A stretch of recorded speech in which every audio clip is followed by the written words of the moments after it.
Hey guys, it's Dominique here at Talent Martial Arts. Today I wanted to go over a bit of a warm-up, some stretching, and some corrections for your knees. As you may know, your knees are very important for you in martial arts. So if you have a knee injury, it makes it very difficult to do anything in class. So let's get started. Again, always want to start with a warm-up just to get your joints ready. Prevents a lot of injury. What I do to start with my warm-up, so sometimes I just bend my knees and straighten. It's not too difficult, of course, just something that's just light and easy. And when I'm doing my warm-up for my knees, I'm not really focused on doing big motions. I find it's better for me anyhow to stick to smaller motions. Going into the next one, this kind of starts to similar, my hands on my knees, and I'm just gonna do small circles. I find it's hard on my knees when I do really big circles, so I always try to do some smaller ones in both directions. And then you can go open your knees, but same thing, smaller circles.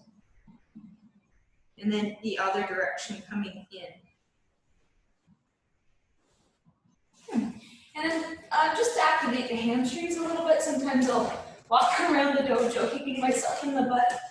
I just find it's one of the things that really helps my knees before class or before training. And then even just lifting up my knees too, and that way they're ready for any kicking motions. Last warm-up exercise I usually do before training is I just lift my knee and I draw a little circle with my toes. Again, smaller, I find there's less torque on my knee. So, and then don't forget the other direction. And other knee, lift it up, just draw little circles. And if while you're at it, it's always good to do your hips too. There's some muscles that connect from your hips to your knees, so it's not a bad idea to do the surrounding areas like your hips and warming up your ankles as well, but we can always do that in another video. Next, I would like to go over the corrections I have. It's mostly all stance related. Such as your forward stance. You guys may already know this, but when you're doing your forward stance, your knee goes to your toes. I wouldn't recommend going farther. I already feel a little bit of strain trying to go farther. And if it's straight, then you're being lazy in class, right? So you want to keep it bent, but only until your toes. And so it's good to just practice checking that. Switching sides and checking in. One good little handy device I have here is the foam sword. You can even use it maybe if you're correcting another student, or if you want to check yourself, is just see that the toes and the knee are aligned this way. It really helps me check when I'm practicing. And that should be the same thing for sheet pull Dutch. Your knees go over your toes.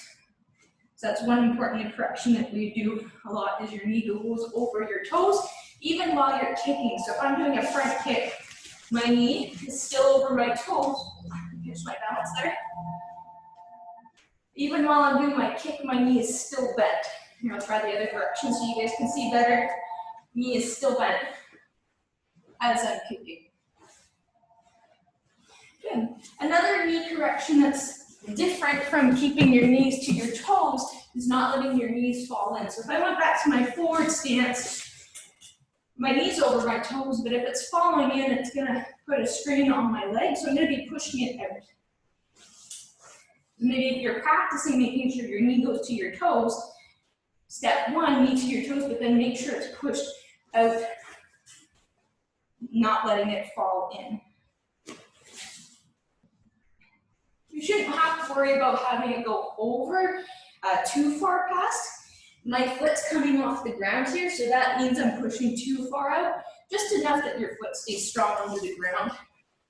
And it's the same thing for sheet pull Dutch.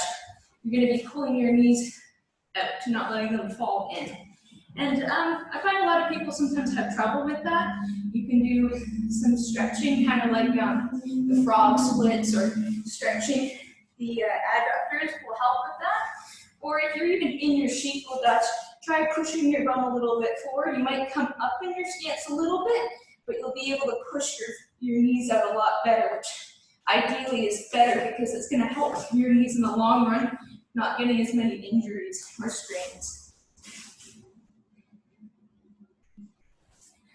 So when you're doing that a lot, as the more you push your knees out to keep them from falling in, that's great, but you're also using a lot of the abductors. So what I like to do is I make sure I stretch them out, and I know it's always so tight when I do it because I'm always trying to constantly push my knee out. So there's a couple things you can do. I always have trouble with the IT band stretch, and I try my best. So you just kind of like lean over to the side. Some people try to cross their legs, but I'm just trying to stick out this side as much as I can. And you can always do this. It's much better to do it on a wall. You can even do it standing. So if I'm leaning against this wall, I cross my leg over and I'll be stretching this side out. I can even feel a bit right here, but again, it's much easier to do it against the wall. And then you do the other side. And you can do it against the wall kneeling too. It is pretty much the same. And if you're having trouble with that, sometimes I just go to a foam roller. This one's a hard and bumpy. I recommend just like maybe a soft one. You don't necessarily need a crazy one like this. I'm just setting it on the ground. Put the side of your leg on top. And then it's going back and forth. You can either just keep rolling back and forth, or you can find that tender spot and just hold it there. And then go up. And then you want to kind of get as high as you can, helping the other parts of your hip. And then there's also a bit of a muscle group at the top of your IT band. So you want to try to get that if you can. And you go to the other side.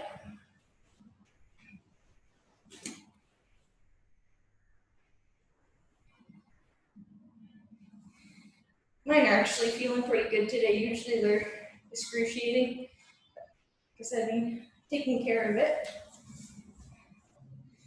And the last thing I would recommend to help your knees is just plain and simple rest. So if you're finding that your knees are getting sore from something one day, that doesn't mean stop doing that per se. Just maybe take a rest until it feels a bit better and then do it again. I know I had a knee injury, and my physiotherapist always recommends, to me at least, everyone's different, so it depends on the person, but for my situation it was, okay, it's healed, but it's not as strong, so use it, but then let it rest.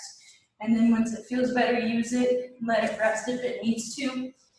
And also I've also been noticing I'm getting pain just in the front of my knees, and that's just from jumping a whole lot. So if you're feeling that kind of pain too, definitely rest. And if it's hard to rest, especially when you're a martial artist and you want to keep training, so what I do is I switch it up. So one day I'll focus, or maybe for a few days, I'll focus on low stances, using my legs the best I can. And then once they're tired out, they rest, and then work on my arms or my core, and so on and so forth. So I hope you guys enjoyed that video. We talked about warming up your knees is very important. We talked about the corrections we had, knees to your toes, not letting them fall in and pushing them out. And we talked about some stretches we can do on the outside of our legs to help make sure that this stays nice and loose here. That can help prevent some knee pain, but I'm not a physiotherapist, so no guarantees, but that's just the things that I know that works for me. Thank you for watching. I hope you guys are doing well. Stay safe. Bye for now.